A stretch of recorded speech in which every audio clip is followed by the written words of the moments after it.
Hello, everybody. Welcome back to the Unemployed Movie Critic YouTube channel. This is certified yapper host Maya. So, I have just a couple different topics to talk about today. None of them, I didn't really want to make like a full length video on them because none of them had enough things for me to say about them, I guess, but I did just kind of want to talk about them.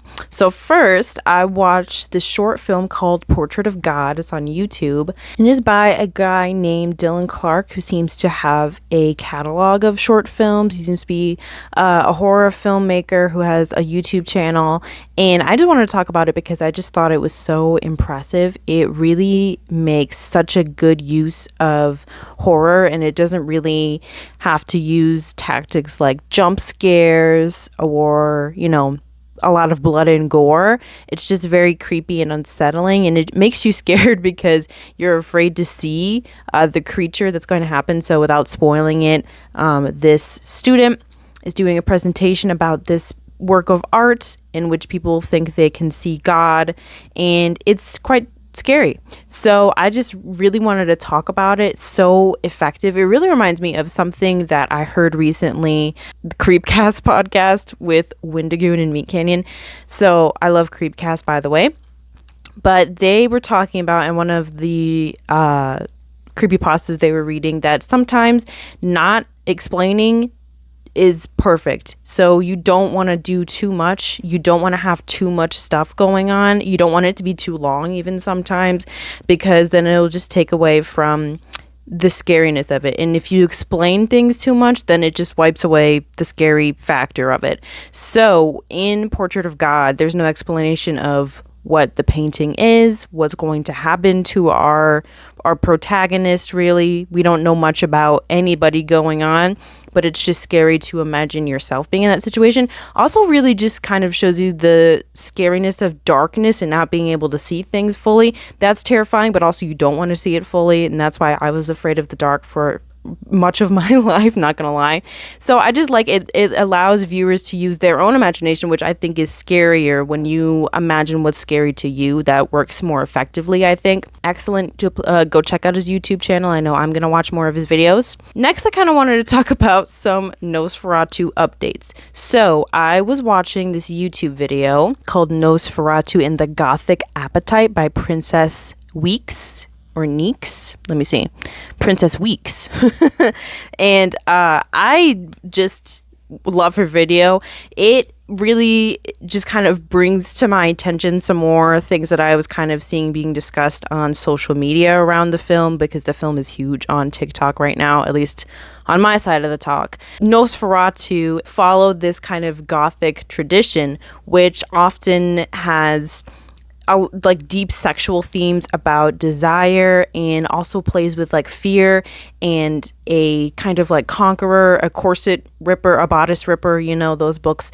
Plays into smut, the popularity, the resurgence of smut. Smut is back to life in the year 2025. That is something that honestly I didn't think about when watching Nosferatu and when doing my critiques of Nosferatu in my video, that it follows this gothic romance story.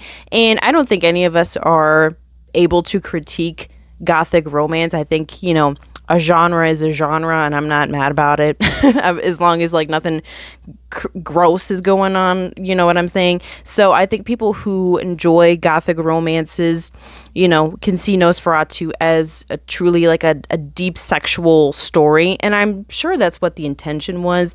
I know that's what Eggers kind of probably was playing into with the film, especially because, as many people on TikTok were saying, the film does kind of make you feel a little bit uncomfortable and a little bit voyeuristic watching sex happen. Even the way that Lily Rose Depp, the protagonist, the way that she, even just like the sounds, I guess, and the imagery, even when it was supposed to be scary, it was very sexual, and just the way that they talked to could very much interpret it as being sexual. Nosferatu even says to her that you want me, you can't deny yourself of me. So that is something that I didn't honestly even know about when I was doing my critiques, but I still do think that some of my critiques stand. To me, if I took away from the film that this person's sexual desire is an evil sin, that's kind of how I interpreted the film, then that's how I interpreted the film, you know what I'm saying? But I do really like something that Princess brought up in her video, that Eggers was talking about how he didn't want to try to figure out what is the best way for this to be an empowering film. He just thought about what is the best way to end this film in the way that makes the most sense, in the way that feels the most satisfying to the viewer. And I actually really agree with that. Sometimes I think, because I write screenplays as well, sometimes I think to myself, what message do I want the audience to get out of this? And maybe that's just my style. Maybe that's what I try to do with the movies. But I will say, I think sometimes that's where we get into trouble with films, because I think writers and directors sometimes try to force a message into something where we should just let the audience sit with it. So again, it kind of goes back to that idea I was talking about with Portrait of God and with the Creepcast episode that I was talking about. It's better to just let the audience leave it up to interpretation. And that's what Eggers is best at. He is excellent at just layering meaning into things and leaving it up to interpretation and letting the audience come to their own conclusions and figure out their own ideas. And that's perfect. And I think maybe he intended it to be something, but we can each take something else away from it, which is equally as valuable. Also interesting, gonna warn you right now about something that I'm gonna say that may be uncomfortable for some people. You may not want to hear this, but people on TikTok were kind of talking about how they interpret 2024's Nosferatu as a kind of like a sexual assault story, or a story of a predator. And you can definitely see it that way too. I think that's a very interesting reading of the film.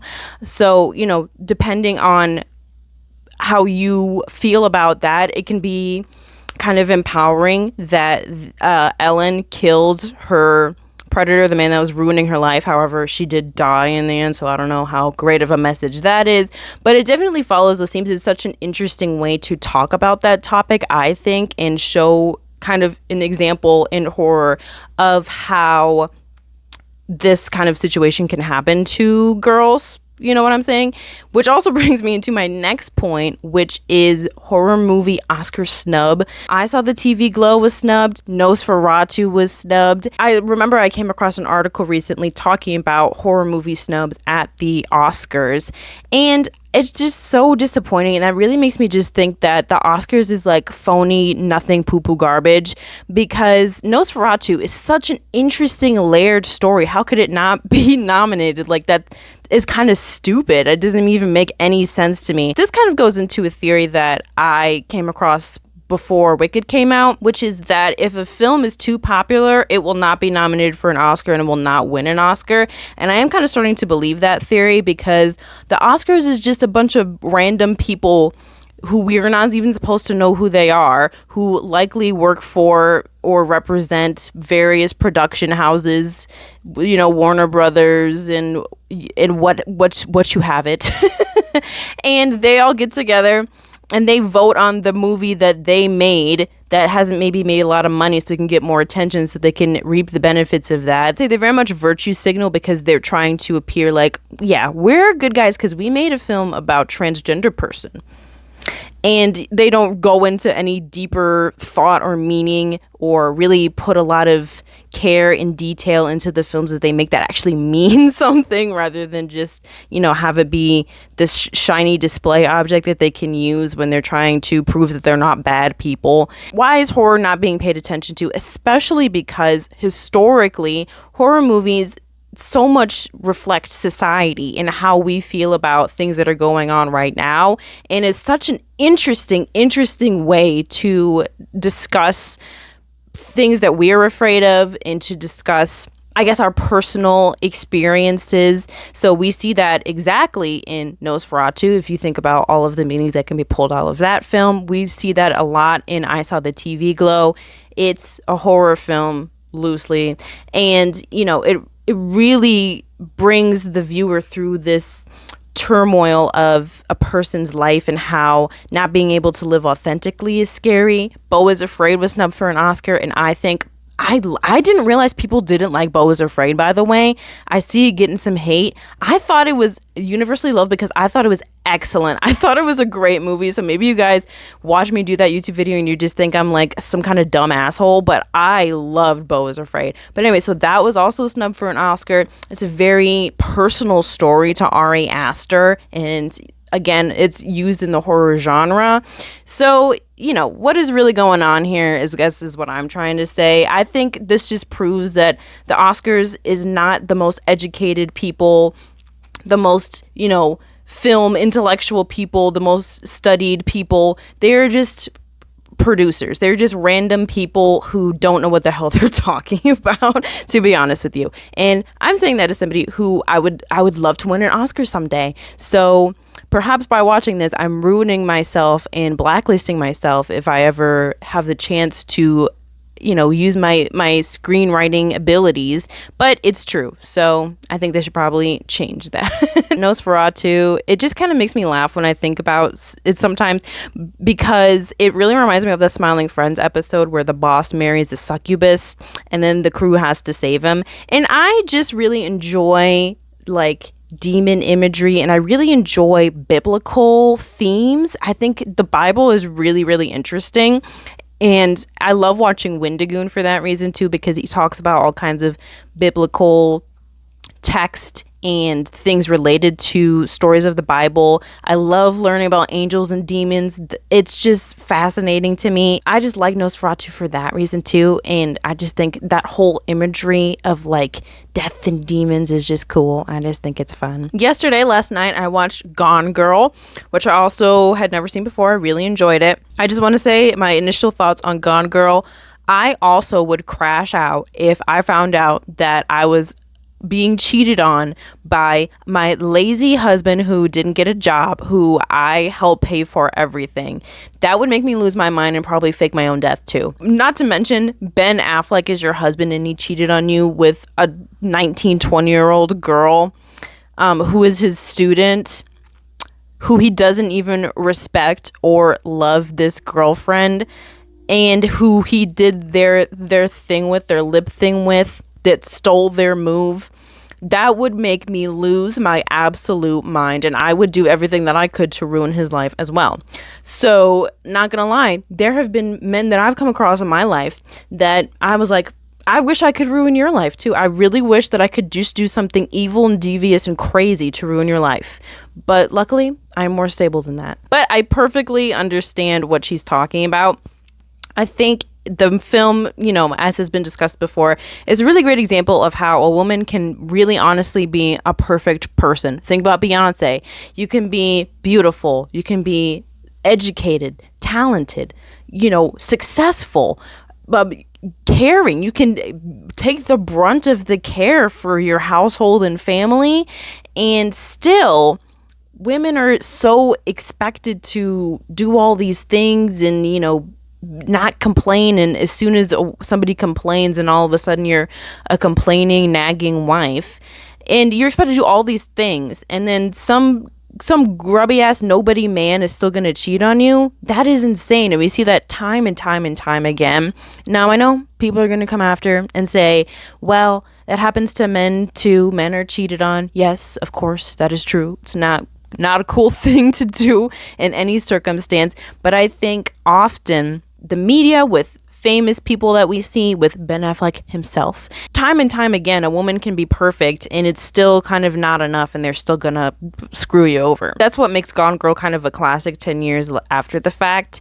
Now, I will say it was annoying that the film seemed to constantly play into, my wife is a crazy bitch and that's why I cheated on her, because she's a crazy bitch. And even Margot, which is Ben Affleck's main character's sister, even she plays into this, and she really reminds me of that kind of 2010s cool girl kind of person, that not like the other girls, because she just dresses in a t-shirt and glasses and has short brown hair, and that is code for in the 2010s that you are not like the other girls.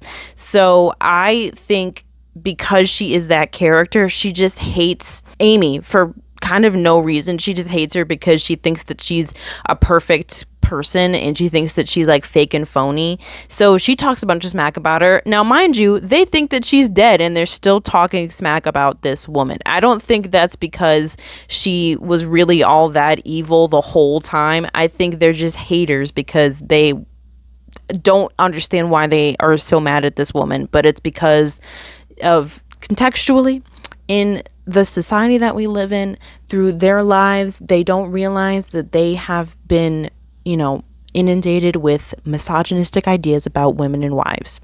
When you think about it, the film plays into this idea that women make up abuse and make up assault stories to control men and to take power over men. And that's just what crazy women do.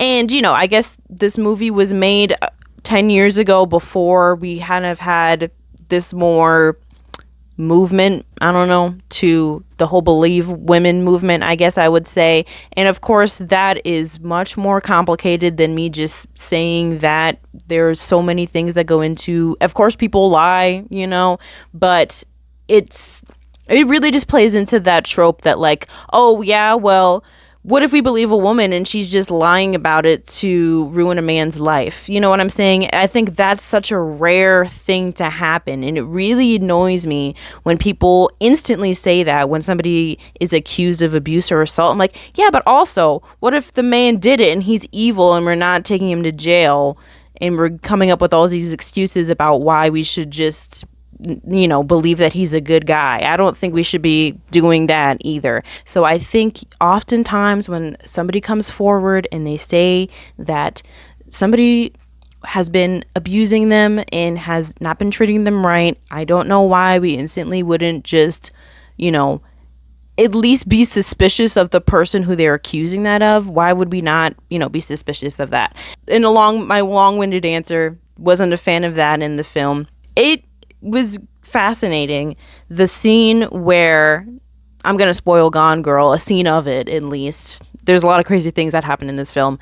So the scene where Amy is watching Nick on the interview, and Nick knows that Amy is alive and that she's, did this whole thing to accuse him of murder.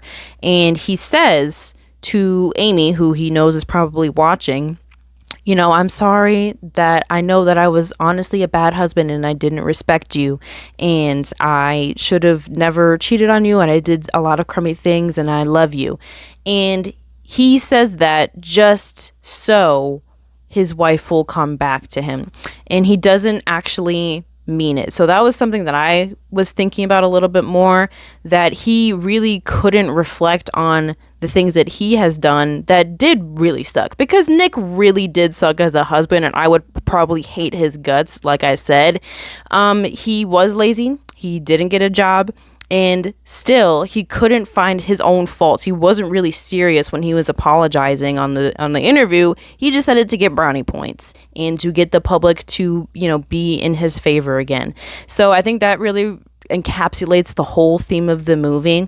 And yes, I know in the end, Amy's character takes power over her patriarchal, I guess, oppressor figure, the guy who is sucking the whole time and, ruining their marriage and being a dick the whole time. She just take power back over him. So I guess that's, an empowering feminist message, but I don't really see it as that. Women don't have to oppress men to have power. They're kind of missing the big picture of, okay, we actually need to be equal though. So that's the point of what's happening. And I don't think people understand. Of course, women are still not equal. Open your eyes, please, and do research that women are still not equal in our society today.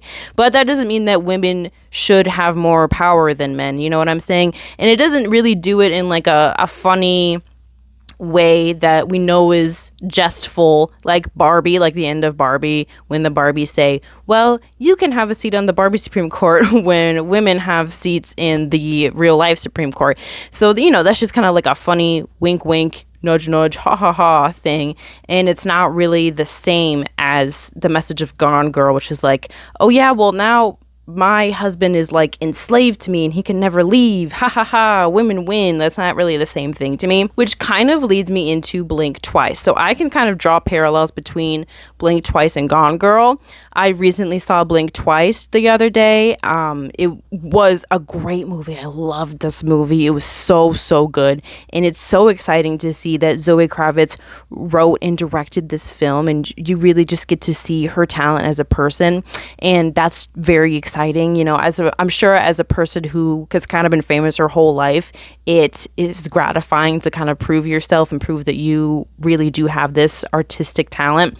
So congratulations to her. Gone Girl and Blink Twice both kind of employ this tactic where they weave this really crazy, unbelievable story that is kind of funny in some parts and just mostly like scary and dark and tense throughout the whole film.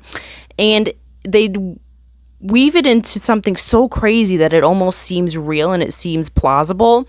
And both films also show how men will go to great lengths to do bad things to women and get away with it, and they do not have remorse over those actions. We've come to society in this point because men have had more power than women. We live in a patriarchal society, I guess, and I know that probably to some people sounds extreme, but when you understand what I'm saying, that our society is based on these ideas, it's embedded in how we behave today, even if we ourselves do not treat women poorly. It's the ideas about gender are ingrained in our society, is what I mean. And I thought it was very interesting because a lot of people online were saying that Blink Twice is Zoe Kravitz's way of kind of calling out the P. Diddy parties.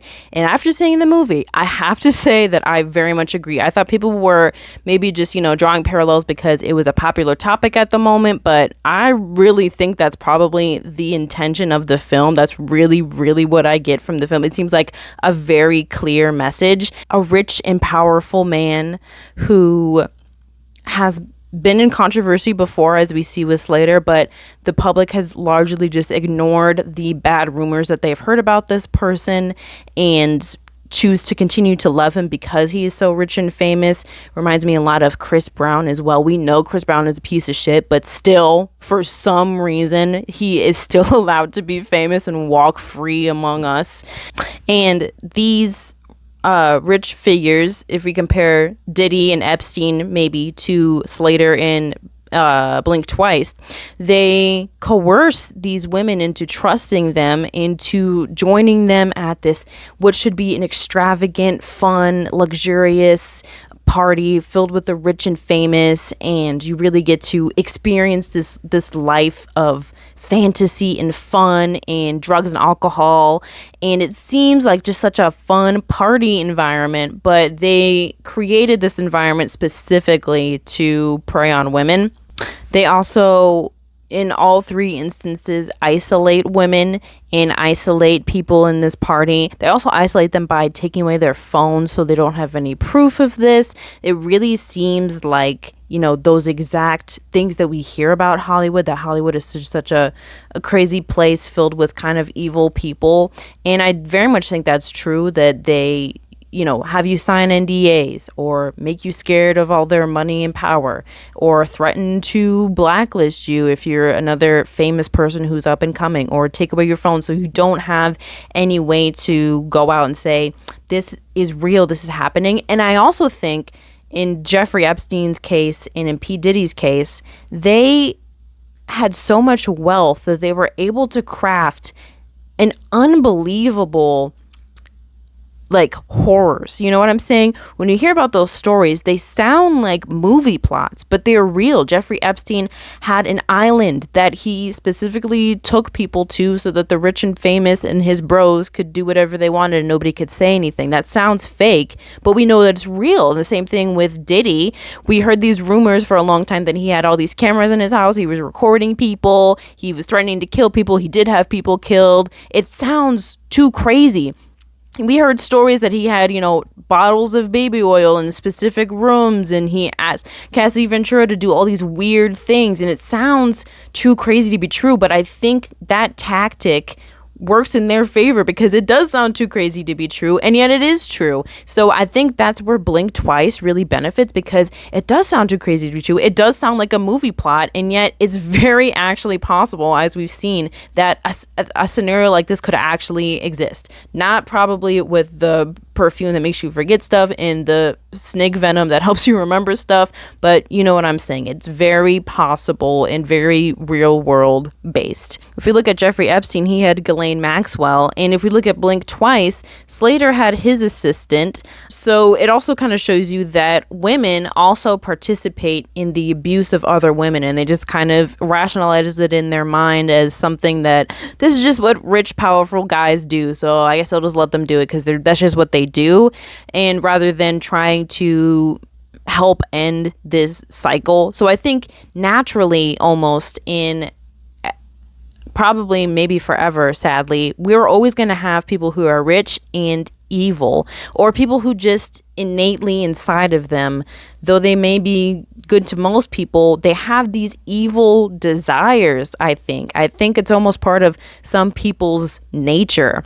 And so rather than excuse these things because of XYZ, because that's just their nature or whatever, it kind of teaches us a lesson that we all need to really take things very seriously and really do go to the most extremes when it comes to helping these people. I think the only way we can kind of prevent that is if the people who perpetrate it are punished extremely. Now, the only thing about Blink Twice that I didn't quite like was the ending. So it goes back to this conversation that we've been having. I think it really would have benefited from ambiguity. You just should not explain things too much. So the whole film was perfect in my opinion. And then right at the end, I think is where it kind of got a little sloppy to me and a little jumbled together. And so in the end, spoilers for Blink Twice, the protagonist, she burns down Slater's whole compound. She burns all of the pictures that she had as evidence. She burns down all of the bodies that were evidence as well. She burns everything down. So everything's gone. All the evidence is gone. It's just her and then the other main protagonist person whose name I do not remember. And as we see, they're talking to each other, they're chit-chatting, they're having their little Marvel superhero dialogue where they're like, we really showed him a lesson. I guess he's really going to feel that one in the morning, that type of thing. So they had that little moment, and then we see that the protagonist has Channing Tatum, Slater, in her arms, and she took him out of the burning building. So my main critique of this is, why did they not try to pursue justice? They kind of just let that cycle, I guess, be as it is almost, because they burn down all their evidence. So why would they not try to get justice for themselves and for the women who were also victimized and who died and were killed there? And they could have put together the case. She could have grabbed a couple pictures on the way out. She could have had some of the employees come with her. She could have told the police where the island was so they can go discover all those bodies, you know what I'm saying? And instead, it does the same thing that Gone Girl does, where now the perpetrator is the victim's new victim. So the victim is now the reverse roles. And I just don't like that messaging, because what does it tell us in real life about evil people? That, we should just try to victimize them now? That's just repeating the same cycle of what's bad about, having somebody who has more power. So it just would have been more gratifying if either it's just ambiguous and we didn't know what happened, or if she just, I would have liked to have seen the protagonist just somehow escape and get on a boat, and then it just ends with her being on the boat. It would have been cool if it was even her and like the little maid worker woman on the boat laughing together, because I liked the little character. She was funny. So I just wish it would have benefited from a better ending. And it's just, it's kind of like, I'm the girl boss because now I have all of his money and assets and now he's in my control. What does that really even mean? It's not really justice for anybody. It's just her who benefits. Her friend is dead. Like, her best friend is killed, and she's not going to try to, stop this kind of cycle from happening. And also by keeping it a secret and by not having evidence, it allows it to happen to somebody in another context. Like, it's not shining light on the issue. And so if it were to happen to another person, it would kind of be harder to prove, if that makes sense. I hope I'm making sense.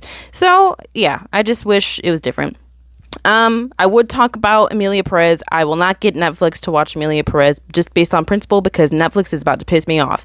And Netflix also just does not have the heat anymore, so it's not even worth getting a subscription. But if you want to see me mad about Emilia Perez, watch my video about I Saw the TV Glow. So thank you very much for joining me on my short little recap today of just some recent things that I've seen. Thank you for joining me on Unemployed Movie Critic. Follow me on Letterboxd as Boober Bear. Follow me on TikTok as Madam Adam Driver / Dingus McClingus. Thank you and have a nice day.